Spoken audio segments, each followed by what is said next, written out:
Hello, welcome back to our YouTube channel. Today I'm going to do a unboxing, except my husband's already unboxed it. I didn't catch him in time, but he just got this Camp Chef pellet grill smoker. Where does it say smoker on there, honey? I promise it's a smoker. It's a smoker. Smoker grill. Oh, there it is. Smoke, maybe? Smoke control. I don't know, but it's a smoker grill. And there's the top, and we flipped it over. And now he is putting the legs on. It seems like it's pretty easy. So far the instructions make it sound more complicated than it really is. Of course.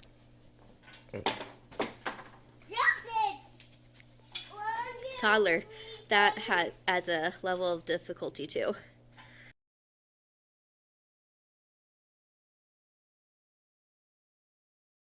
Just got some screws he's putting in here on the legs, and it's got some little support stands that go in the middle, and then some wheels. Got a little pipe here. The wheels handle. He bought this separate. It is for smoking cheese, apparently. We've never smoked anything ever. Me never my whole life. I don't know if he ever has. But he's pretty excited. He's been watching lots of YouTube videos and doing lots of research. And we love the brand Camp Chef, so we figure we can't really go wrong. We know there's Traeger out there and some other brands, but we know some Camp Chef, and so decided to go with this brand. Okay, now he's got the leg supports on and the wheels on. Super easy. This thing is just flying together. Not complicated at all. The wheels and the legs are all I had to put on this whole bottom piece here. That was all like that. It all came together. Okay, here's what it looks like set up, right? Legs are on. That's all the assembly we've had to do. There's the smoker part, the pellets go in. He's got to put the chimney thing on, wherever that goes. We'll see. And then we've got the door here. Ooh, look, a little picture. See the pellets going there. The smoke comes here, and it smokes. That's where you put the cool smoke stick down there too to do the cheese. Open this up.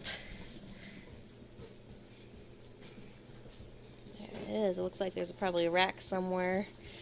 We got a stick in there. Yeah, the rack and all the legs and everything were packed inside here. There you go. Yeah. Looks nice. We're excited.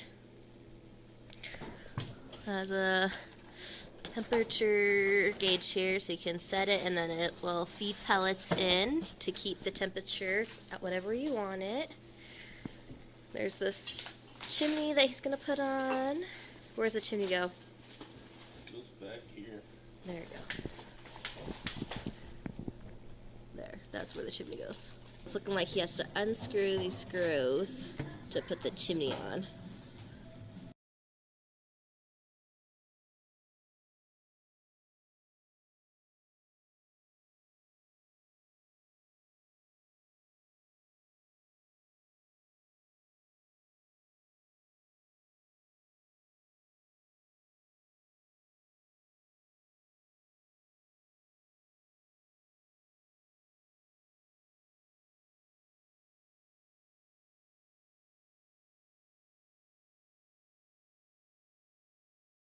So you can adjust the height of the chimney. It says for winter operation you want the chimney closer down to hold a little more heat and smoke in. For summer operation you want to set the chimney a little bit higher, the gap here, to allow for better airflow, since you'll have higher outside ambient temperature in the summer. It's winter, so he's going to be putting it low. Hold on to your tools. This is completely silly, but the labels that are on there, they are magnetized instead of that sticky stuff. So we don't have to like peel off sticky stuff. Isn't that so cool? It's pretty cool. And over there, magnetized, easy. Sticker removal. I love it. Let's take these things off and it's ready to go. Whoops. You just put the ashtray cup thing on there, and it comes up under here and twists on and off. Collects the ash from the burning pellets. Just like that, and you put a knob on somewhere. Yes, this is the clean out knob. So right in here, this is where your pellets burn.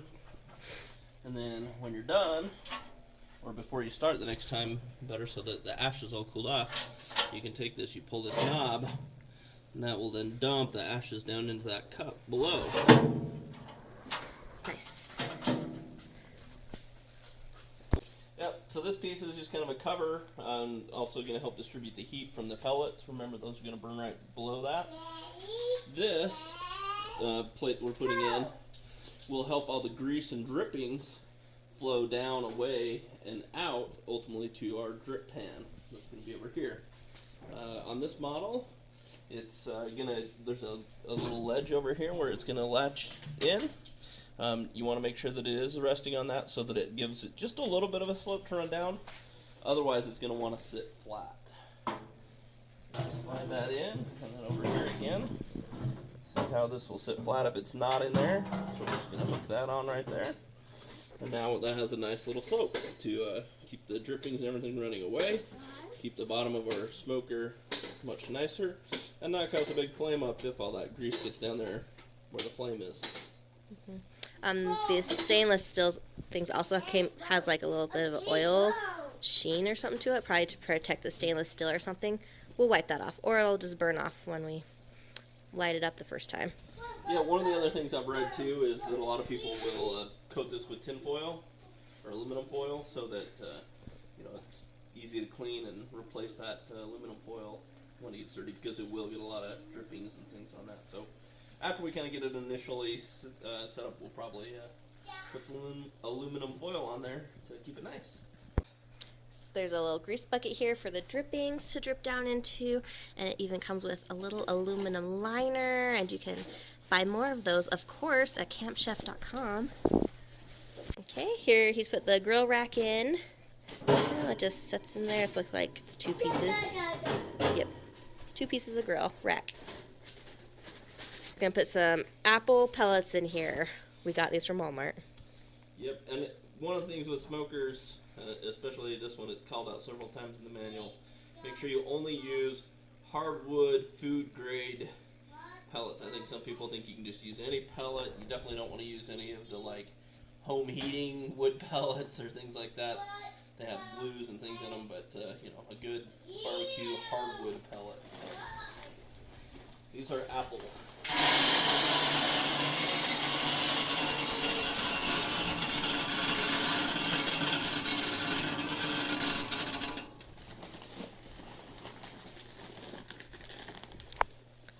We had to add the handle there. There's a handle up there too. Finger handle up there. You see that, buddy? See the pellets down in there? Do not put your fingers in there. Like that. They could make them owie. Oh, okay. In. So I'm going to pull this back out real quick to show you how to feed it when it's either run out of pellets or like this on first use. Okay. You probably don't need to take it all apart to see the pellets feed in there, but I thought it'd be, one, I'm curious to see it, and I figured you might be too. So we're going to turn our controller on over here.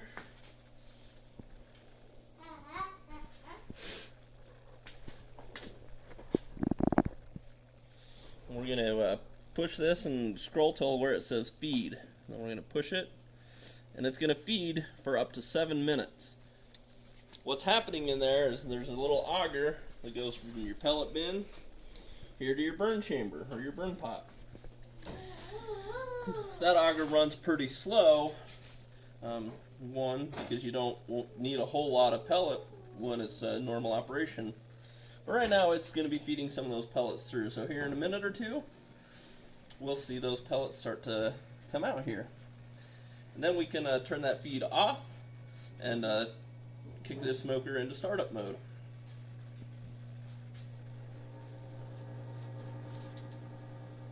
You can see the auger turning around in there, getting the pellets moving. It's gonna take a minute. Here they are, they're coming out.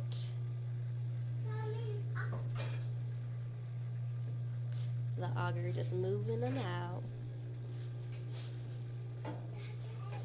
Before you start it up, a couple things you always want to make sure. One, that that this is always closed in so that your pellets aren't inadvertently dropping down into your ash tray.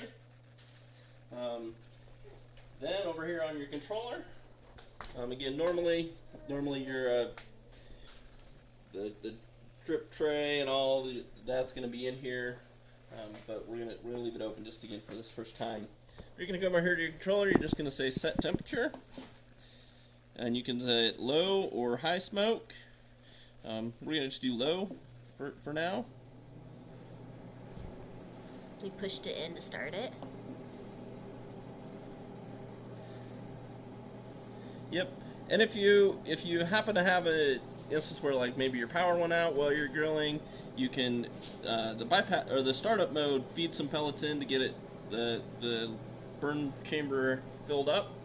But if it was already hot and had a flame, you could bypass it. In this case, we don't want to do that.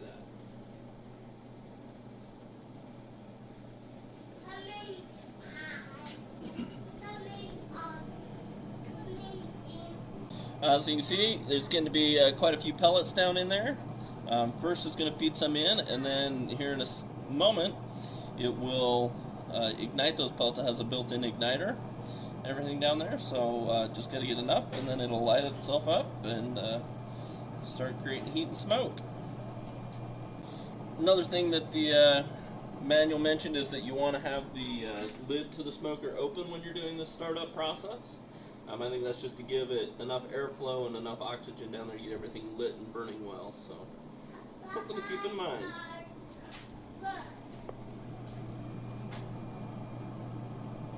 Starting to see smoke. Something's cooking. It's smelling good. Flaming down there.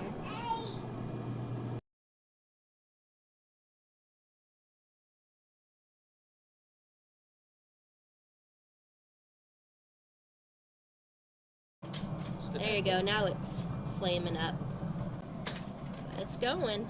Once we had it going on good and made sure it was working great, just went in here, clicked on the button and rotated to the shutdown menu, and clicked that, and it starts a shutdown procedure. It takes about 20 minutes, just to make sure that all the pellets are burned down, everything's kind of cooled off, and is safe in that regard. So, obviously, even if we look in here now, you know, there's already a lot less flame than we had, you know, just a minute ago. But yeah, we're gonna let this cool down. Then we're gonna put all the parts and the grills and everything back in there. We are gonna fire it up one more time. The manufacturer, Camp Chef, recommends running it at 350 degrees for 30 minutes before you smoke anything on it, just to kind of help cure the paint, burn off any oils, things like that, just to make sure everything's nice and good to go. So we're going to run through that process probably a little bit later this evening, get it all ready to go, and then we'll be starting some smoking adventures. Here is our Camp Chef smoker. We are using it for the first time, and my husband will tell you how it works. Sweet. Yeah, pretty simple. Filled up the hopper with some pellets. Then I just went down here, turned it on with the switch, and then on the dial, took it to set temperature. For this, we're doing some pork loin.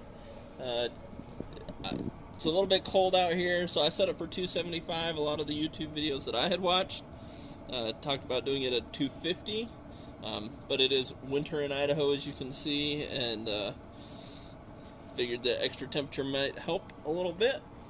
So that's basically all set. You had to just pick like the level of smoke. I believe it was like a 1 through 5 scale, and then it goes through its starting up, heating up process. I've let it cycle here for about 30 minutes just to get up to temperature good. Next, we're just going to spray a little bit of cooking spray on the grill just to help it not stick too much. And we'll put them in, then we'll feed the meat probes that you can see are in the meat here. There's a little notch here on the side. We'll slip that open.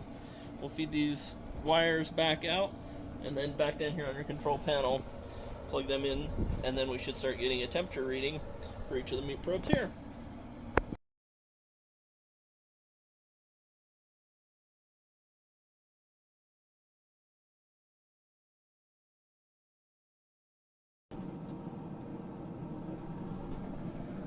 There's the first probe in. You can see the meat is, as we would expect, about 39 degrees. It's been in the fridge overnight. We'll get this other half of the pork loin, and we want to get these in. You gotta allow some airflow around them, but we definitely want them centered in the grill.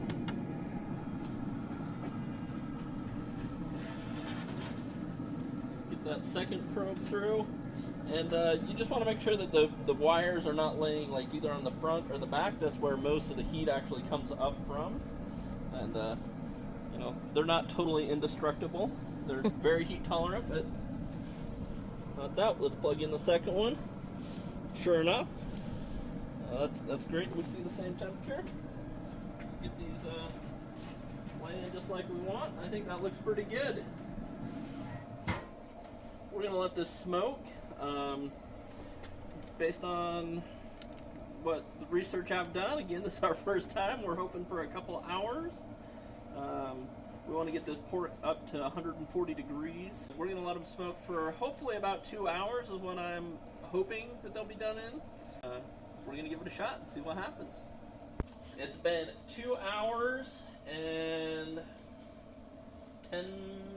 almost 10 minutes, and we are cooking right along. So I came out here about an hour after it had been in, and I bumped the temperature down. I'd started it at 275, and I realized, I think that it's coming up to heat plenty quickly.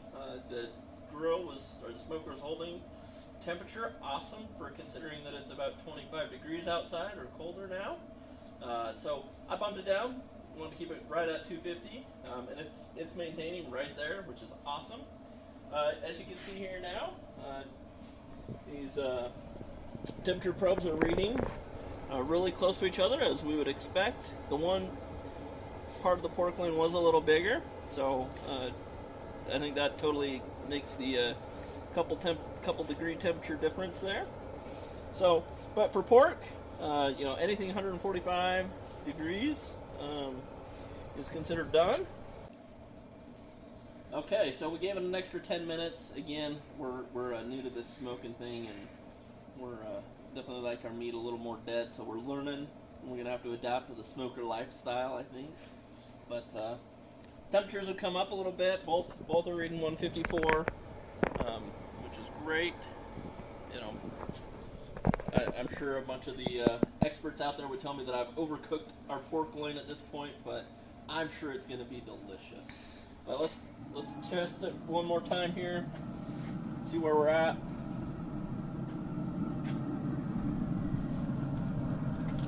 Again, we kind of want to get that to 140, 145. And it's pretty cold out here, so that may affect our readings just a little bit. But we're clearly we're right there. We're 145. And that's one of the thicker parts. We'll test it here on this other piece as well. Make sure it holds steady. But that is looking great. So we're going to go with that. Now, to finish, we're going to pull this off, let the meat rest. But we want to talk about how to shut the smoker down. So what we're going to do here, we're going to come here, we're going to push this button on this one, and you're going to scroll it over to shut down. We're going to hit shut down, and it's going to go through a 20-minute shutdown cycle. That's going to burn off all the pellets in there and make sure everything is safe to put away and cooled off. Well, the moment of truth. We've let the meat sit for almost 30 minutes. Now let's see how this pork loin looks on the inside.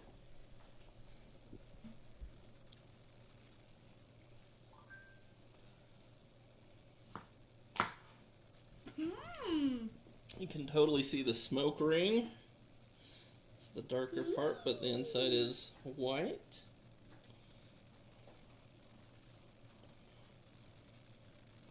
This is not the best knife necessarily, but that is very juicy. Cutting these, I know a lot of people do pork loin a lot thinner for sandwiches, But we're having it just to eat. but we're doing a little bit thicker to eat for dinner. Eat. Dinner. Yeah, a little bit more like a. Those though, they look really good. And you can totally see that smoke ring around the edge. Looks delicious. We'll have to try it.